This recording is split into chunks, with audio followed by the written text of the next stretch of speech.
Jibi, tumalize na hili, nikuvue usimba kwanza. Hoja za Yanga umeziona, mambo manne, wana hoja ama hawana hoja?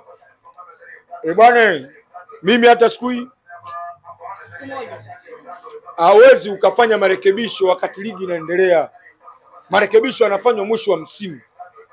If you remember, kama nakumbuka mwaka jana, sikuongea kitu chochote wakati Simba anacheza mashindano. Tulivotolewa tu kwenye mashindano ya CAF, tumemaliza mashindano, tumetolewa na Nesho. Ndio niliongea ukweli. Simba inatakiwa iwe vipi, tusajili wachezaji wa aina gani, vurugu zikaanzia pale mpaka timu ikaje ikakaa sawa. Sio tuko katikati ya ligi tayari wewe unaanza mambo yako unayoyataka wewe, hapana. Hakuna cha kunifu. Kwani hapa mimi nazungumza ushabiki. Mimi nazungumza uhalisia. Wewe una watoto, familia ya watoto 5. Kila mtoto apange chakula anachokitaka yeye. Wewe una hela kiasi gani? Si umeelewa? Yanga ya mambo angesubiri ligi ishe. Wewe njoo kutane na Mpanzu, njoo kutane na Joshua Mutale, njoo kutane na Mkwala mwenye thamani ya milioni 800 kwa sasa. Alafu ndeni sasa ligi imeisha sasa. Ndio njoo sasa na masuala yako. Jamani, ligi ya mwakani tusipofanya marekebisho 1 2 tena haina hataja kuita media. Si mnaingia kwenye vikao vya maboresho. Nendeni sasa mule ndani, nenda katoe hoja zako. Mnayamaliza. Sio kupiga kelele hivi. Kwenye mitandao kelele, dunia nzima inajua kwamba Tanzania ni ligi ya aina gani. Si umeelewa? Kama wao wangekuwa watu wanahitaji haki, hivi vilabu vyote si vingegoma? Mdhamini wao mmoja anadhamini vilabu 9.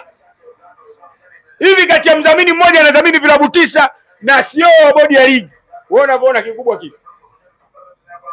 Sisi za Simba ndio tulitakiwa tuseme bodi ya ligi haifai, TFF haifai. Kwa nini mdhamini wameruhusu mdhamini mmoja anadhamini vilabu vingapi?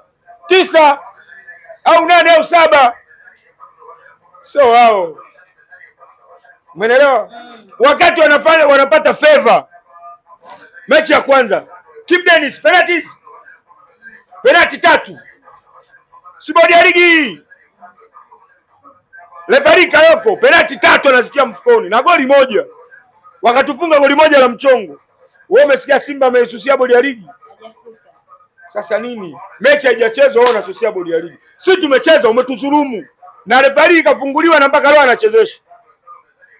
Wewe umesikia Simba amepiga kelele? Sijasikia. Sasa wao vipi tena? Watakuwa wavumilie tumalize ligi. Waache uoga. Mpanzu ni mchezaji wa kawaida sana.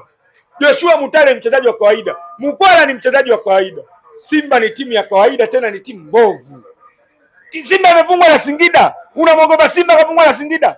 Waje sasa na wao. Waende kwa Singida waombe mbinu. Bwana mliwafungaje Simba? Alafu waje. Tulichoandalia mwaka huu afadhali waendelee hivi na mgomo wao wasilete timu. Tulichoandalia wajiandae waendelee hivi. Lakini wakileta timu akili itawakaa sawa.